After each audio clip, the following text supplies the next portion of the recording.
Hello दोस्तों, स्वागत है आप सभी का एक बार फिर से आपके अपने यूट्यूब चैनल पर। तो प्यारे बच्चों, आज हम गणित के अध्याय 1 संख्या पद्धति से आपको प्रश्नों को हल कराने वाले हैं। तो दोस्तों, वीडियो को पूरा देखिए। वीडियो पसंद आए तो वीडियो को लाइक कीजिए और चैनल को सब्सक्राइब कीजिए। तो चलिए प्यारे बच्चों, शुरू करते हैं। आपका प्रश्न नंबर 1 आपकी स्क्रीन पर है। तो क्वेश्चन नंबर 1 क्या है दोस्तों? 6453 में 6 के स्थानीय मान तथा अंकित मान में अंतर होगा। तो 6 के स्थानीय मान और अंकित मान में आपको अंतर बताना है। तो 6 का स्थानीय मान क्या है दोस्तों? 6 लिखेंगे। 6 के बाद कितने अंक है? 1 2 3, तो 3 जीरो आपको लगा देनी है। और 6 का अंकित मान दोस्तों 6 ही होगा। अंतर के लिए घटा देना है। तो ऐसे ढाई लेंगे, 10 में से 6 गया 4, यहाँ 9, यहाँ 9 और यहाँ बचेगा 5। तो हमारा सही जवाब है 5994, जो कि आपका option A is the right answer. Option A एकदम आपका सही है। तो क्वेश्चन नंबर 2 क्या है दोस्तों? क्वेश्चन नंबर 2 है 1023 में शून्य का स्थानीय मान बताइए। तो दोस्तों, शून्य का स्थानीय मान शून्य ही होता है। चाहे शून्य किसी भी स्थान पर रखे गई हो, शून्य का स्थानीय मान शून्य ही होता है। इसलिए आपका ऑप्शन बी एकदम सही है। तो क्वेश्चन नंबर 3, क्वेश्चन नंबर 3 क्या है? एक संख्या दी गई है 57 48 73 में 8 का स्थानीय मान बताना है। देखो दोस्तों, ये है 8 और 8 का स्थानीय मान बताना है। तो 8 के बाद 2 अंक है, तो हम 2 जीरो लगा देंगे। तो 8 का स्थानीय मान हो जाएगा 800, जो कि आपका ऑप्शन नंबर सी एकदम सही है। अब है आपका क्वेश्चन नंबर 4। क्वेश्चन नंबर 4 क्या है? 90,099 को निम्नलिखित रूप में लिखा जा सकता है। तो क्वेश्चन नंबर 4 क्या है? 90,099 को आपको लिखना है। तो दोस्तों, 90,099 ऐसे लिखा जाएगा। देखिए, इकाई, दहाई, सैकड़ा, हजार, 10,000। 10,000 है तो 90,000, और ये सैकड़े पे तो कुछ है ही नहीं, तो सैकड़ा नहीं बोलेगा, तो 99। 90,099 ऐसे लिखा जाएगा, जो कि आपका ऑप्शन डी एकदम सही है। अब है आपका क्वेश्चन नंबर 5। क्वेश्चन नंबर 5 क्या है? निम्नलिखित में से कौन सी संख्या अभाज्य नहीं है? कौन सी संख्या अभाज्य नहीं है, ये हमें बताना है। ऑप्शन ए है 19, ऑप्शन बी है 23, ऑप्शन सी है 29 और ऑप्शन डी है 33। तो हमें बताना है निम्नलिखित में से कौन सी अभाज्य संख्या नहीं है। तो ये 19 जो है अभाज्य संख्या है, 23 भी अभाज्य है, 29 भी अभाज्य है और 33 अभाज्य नहीं है। और यही हमें बताना है कि कौन सी अभाज्य नहीं है। तो इसलिए हमारा ऑप्शन डी सही हो जाएगा। अब है दोस्तों हमारा क्वेश्चन नंबर 6, निम्न में कौन सी संख्या एक अभाज्य संख्या है? तो क्वेश्चन नंबर 6 में क्या बताना है? अभाज्य संख्या। ऑप्शन ए क्या है? 27, ऑप्शन बी 57, ऑप्शन सी 77 और ऑप्शन डी 97। हमें क्या बताना है? अभाज्य संख्या। देखो 27 जो है भाज्य संख्या है, क्योंकि 27 को यदि मैं 1 से भाग दूँ तो भी भाग लग रहा है, 3 से भाग देंगे तो भी भाग लग रहा है, और 9 से भाग देंगे तो भी भाग लग रहा है, 27 से ही भाग देंगे तो भी भाग लग रहा है। तो ये क्या है? भाज्य संख्या। 57 19 और 3 से डिवाइड हो रही है, तो ये भी भाज्य संख्या है। 77 7 से और 11 से विभाजित हो सकती है, इसलिए ये भी भाज्य संख्या है। 97 एक अभाज्य संख्या है। और दोस्तों, आपको याद भी रखना है कि 2 अंकों की सबसे बड़ी जो अभाज्य संख्या होती है वो 97 ही होती है। अब है हमारा प्रश्न नंबर 7। तो प्रश्न नंबर 7 क्या है? 7,05,102 को संख्यांक के रूप में लिखने पर कैसे लिखा जाएगा? तो ऑप्शन है हमारे, ऑप्शन ए 7,00,502, ऑप्शन बी है 7,05,002, ऑप्शन सी है 7,5,00,02 और ऑप्शन डी क्या है? 7,00,502। तो हमें लिखना है 7,05,002। तो दोस्तों ने पढ़ेंगे इकाई, दहाई, सैकड़ा, हजार, 10,000, लाख, 7,05,002। तो ऑप्शन ए ही एकदम बिल्कुल सही है। यदि हम इसे देखें, इकाई, दहाई, सैकड़ा, हजार, 10,000, लाख, यह 7,50,002, यह 7,50,002 जो कि गलत है। इकाई, दहाई, सैकड़ा, हजार, 10,000, लाख, 7,05,002, यानी कि इसी तरह हमें देख लेना है तो हमारा ऑप्शन नंबर ए बिल्कुल सही है, जो कि 7,05,002 है। अब है दोस्तों 50 से 100 तक कुल अभाज्य संख्याएं। क्वेश्चन नंबर 8 क्या है? 50 से 100 तक कुल अभाज्य संख्याएं, कुल अभाज्य संख्याएं, ये आपको बताना है। दोस्तों इसके लिए आपको क्या याद रखना है, यदि हम 1 से लेके 25 तक देखें तो 9 अभाज्य संख्या होती है। 1 से 25 तक कितनी होती है? 9 अभाज्य संख्या होती है। यदि 1 से 50 तक देखें तो 15 अभाज्य संख्या होती है, ये आपको याद रखना है एकदम। और यदि हम 1 से 100 तक देखें तो 1 से 100 तक 25 अभाज्य संख्या होती है। 1 से 100 तक 25 अभाज्य संख्या होती है। लेकिन हमसे पूछा क्या गया? 50 से 100 तक कुल अभाज्य संख्या है। तो 1 से 50 तक तो हो गई 15 और 1 से 100 तक हो गई 25। यदि हम 1 से 100 तक ही देखें तो कितनी होगी? 25 अभाज्य होगी। लेकिन 1 से 100 तक 25 तो हो गई, इसने पूछा हमें से 50 तक, तो 1 से 50 तक के अंदर जो 15 संख्याएं थी वे हम उसमें से घटा लेंगे, तो कितनी संख्या आ जाएगी? 10 संख्याएं आ जाएगी, जो कि हमारा ऑप्शन नंबर ए एकदम सही ऑप्शन है। अब दोस्तों प्रश्न नंबर 9। प्रश्न नंबर 9 क्या है? 3 अंकों की सबसे छोटी संख्या बतानी है। तो 3 अंकों की सबसे छोटी संख्या 1 लिखेंगे, उसके बाद 2 जीरो लगा देंगे। 3 अंकों की सबसे छोटी संख्या है, जो कि ऑप्शन सी सही है। तो क्वेश्चन नंबर 10। क्वेश्चन नंबर 10 क्या है? 5 की पावर 0 का मान क्या होगा? का मान क्या होगा? देखो दोस्तों, यदि किसी भी संख्या की घात 0 है, यदि किसी भी संख्या की घात 0 है तो उसका मान हमेशा 1 होता है। चाहे कोई भी संख्या हो, यदि उसकी घात 0 है तो उसका मान हमेशा 1 ही होगा। कोई भी संख्या हो, यदि घात 0 है तो उसका मान हमेशा हमेशा 1 होगा, याद रख लेना है आपको। अब है हमारा क्वेश्चन नंबर 11। क्वेश्चन नंबर 11 क्या है? प्रथम 2 अभाज्य संख्याओं का योग बताइए। क्वेश्चन नंबर 11, प्रथम 2 अभाज्य संख्याओं का योग बताना है। तो प्रथम अभाज्य संख्या है हमारी 2, और उसके बाद जो अभाज्य संख्या होती है 3। तो पहली 2 अभाज्य संख्या 2 और 3 हो गई, इनका योग हमें बताना है। तो 2 और 3 5, जो कि आपका ऑप्शन नंबर बी सही है। Question number 12। क्वेश्चन नंबर 12 क्या है? क्वेश्चन नंबर 12 है, वह अभाज्य ऋण संख्या बताइए जिसके इकाई स्थान पर 5 हो। देखो ऑप्शन यदि हम देखें तो पहला ऑप्शन है, option A 105, option B 15, option C 35 और ऑप्शन डी 5। इसने क्या कहा? वह अभाज्य संख्या बताइए जिसका इकाईकांक 5 हो।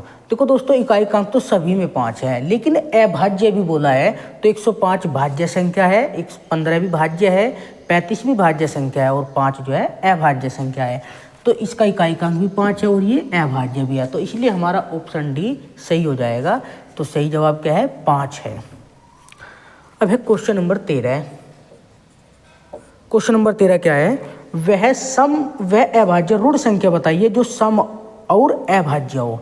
यानी कि हमें ऐसी संख्या बताना है जो सम भी हो और अभाज्य भी हो।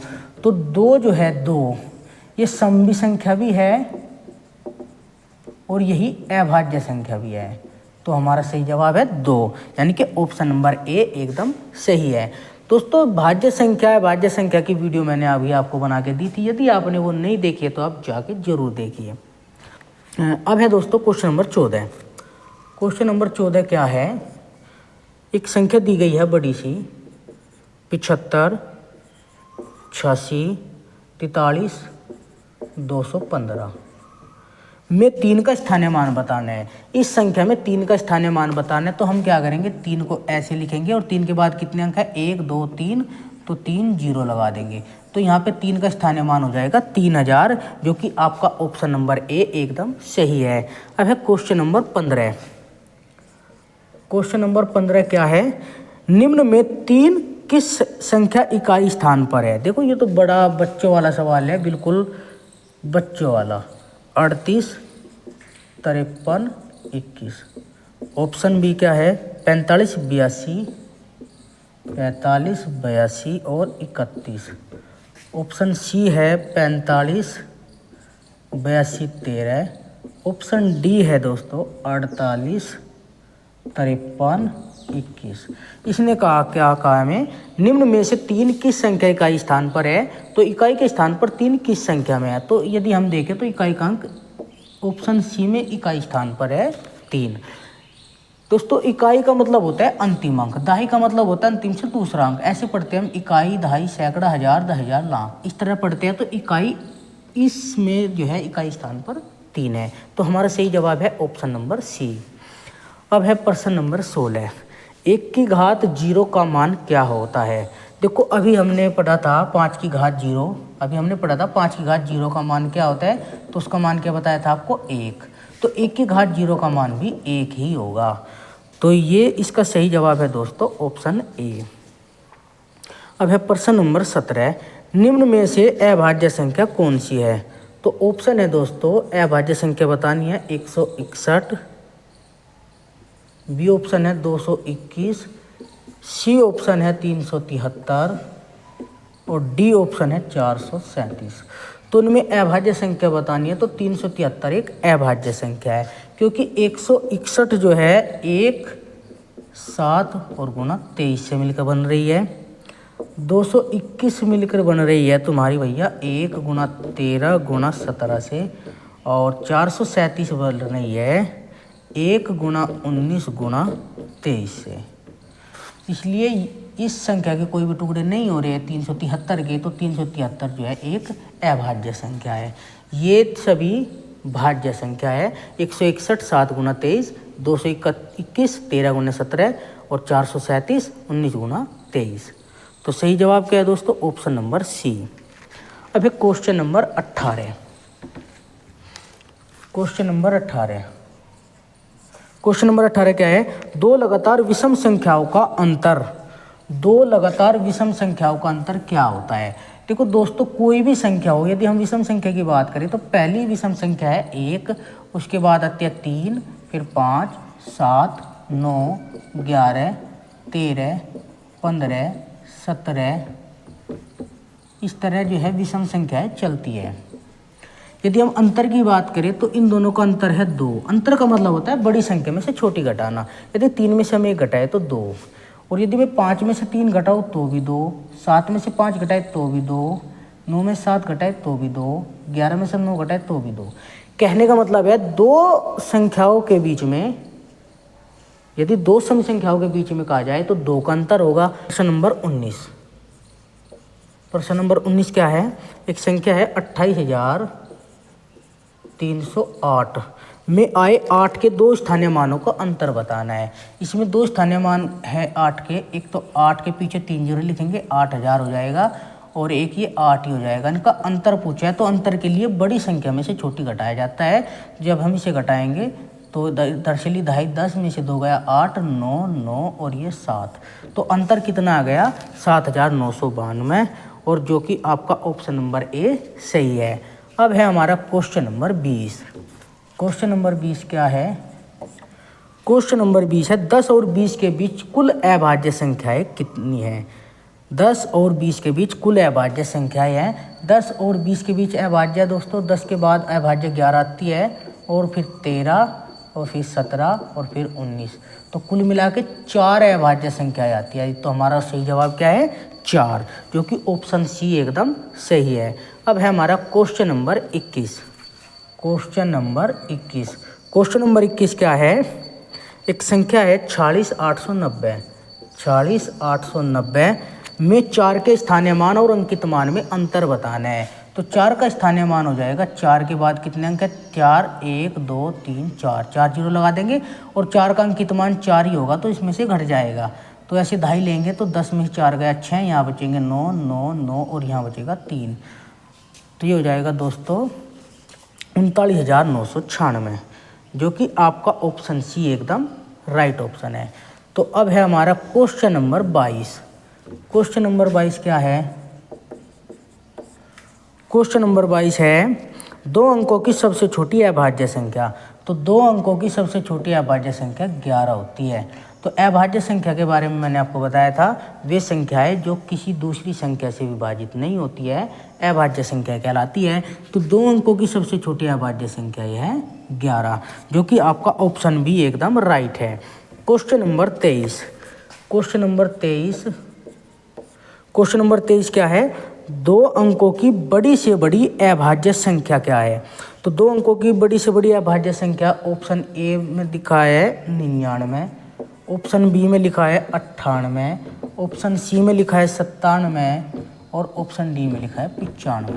देखो 2 अंक तो सभी में है, लेकिन हमें क्या बताना है? अभाज्य संख्या। तो 99 अभाज्य नहीं है, क्योंकि 9 से भी कट रही है, 3 से भी कट रही है, 11 से भी कट रही है।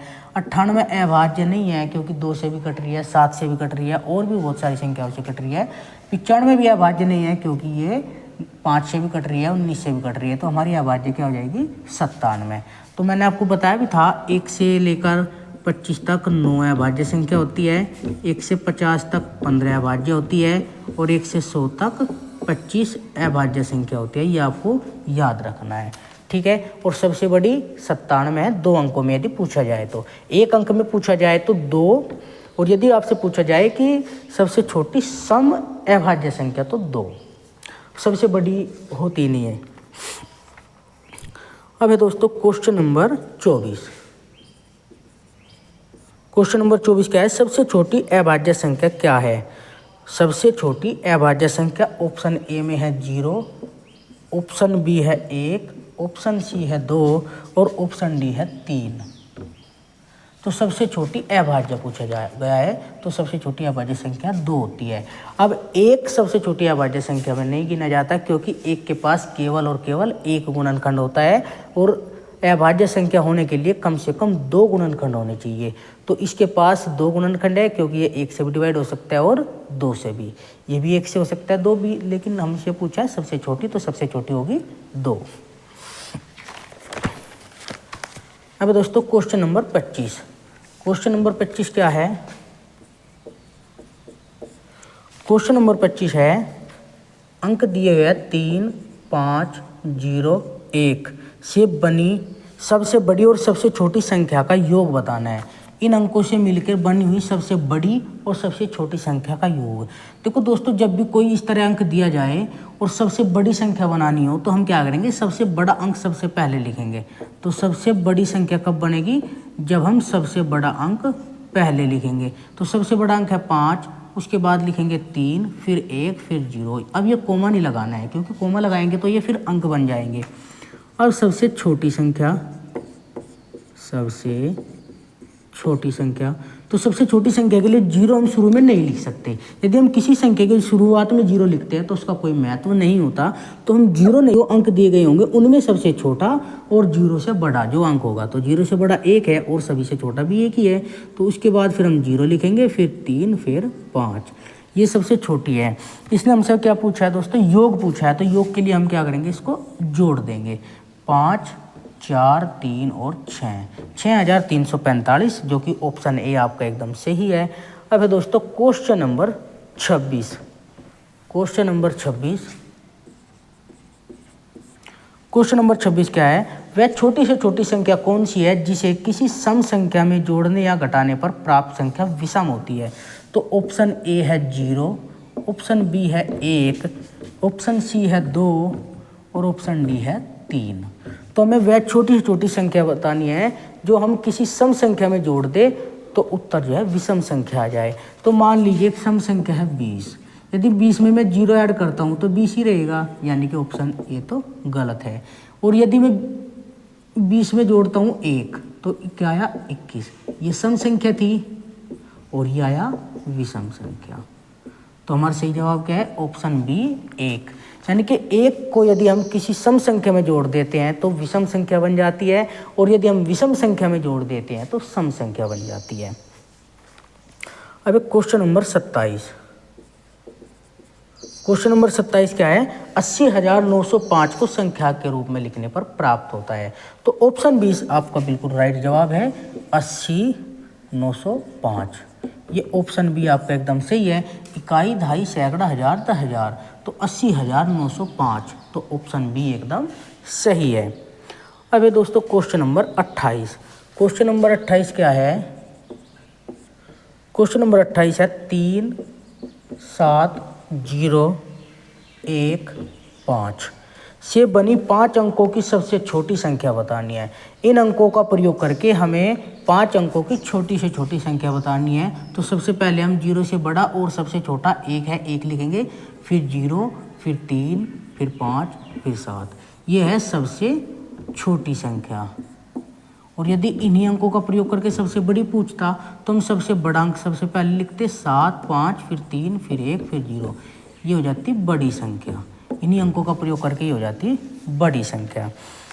अब दोस्तों हमारा क्वेश्चन नंबर 29। क्वेश्चन नंबर 29 क्या है? क्वेश्चन नंबर 29 है 43062 का 10 की घातों में विस्तारित रूप निम्न में से कौन सा है? 10 की घात के रूप में लिखना है। तो 10 की घात के रूप में लिखेंगे दोस्तों, सबसे पहले हम लिखेंगे 4 गुना 10। 10 लिखने के बाद 4 के बाद कितने अंक है? 1 2 3 4, तो उसकी घात 4 हो जाएगा। फिर प्लस लिखेंगे 3 गुना 10।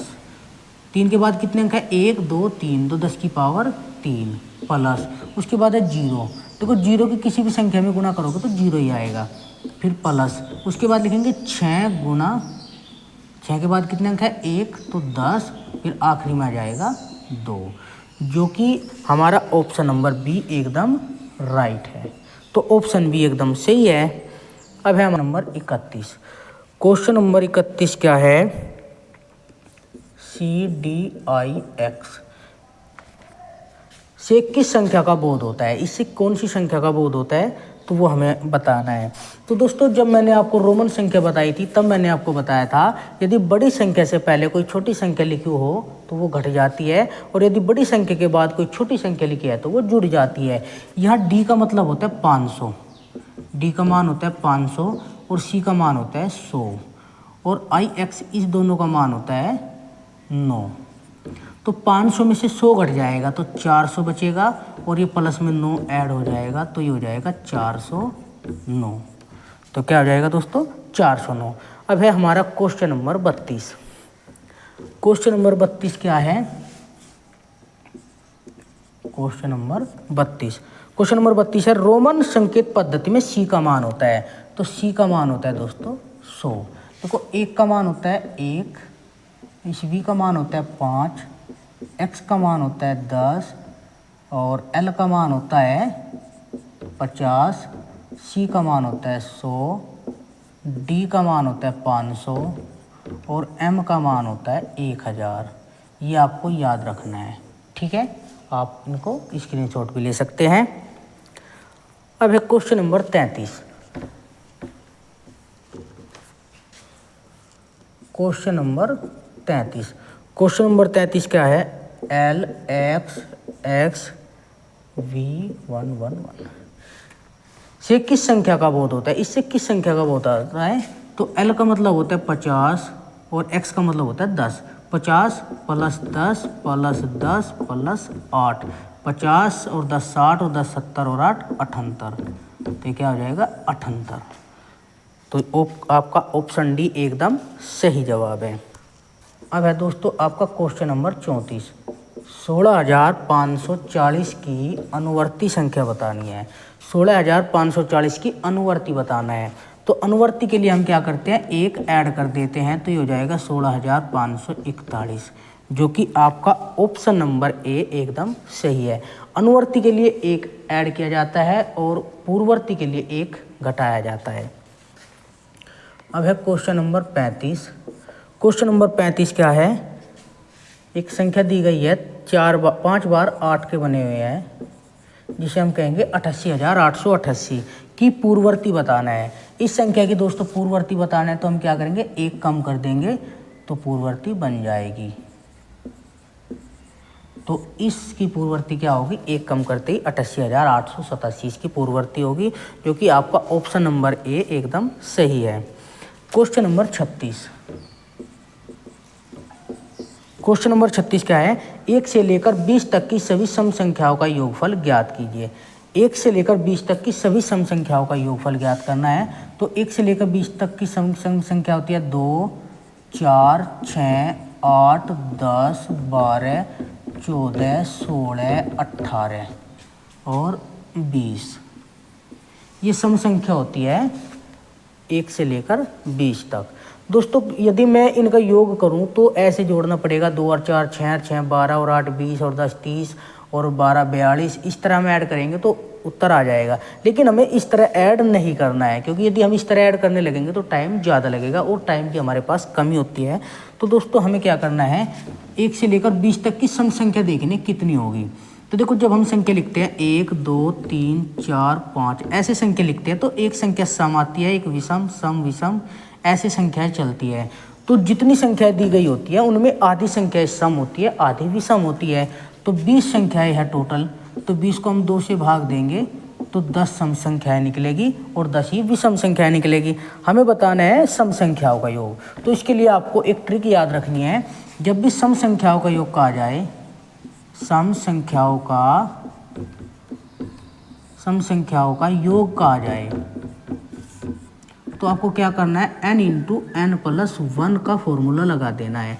जैसे अभी हमसे कहा 20 सम संख्याओं का, 20 1 से लेकर 20 तक की सभी सम संख्याओं का योग कहा।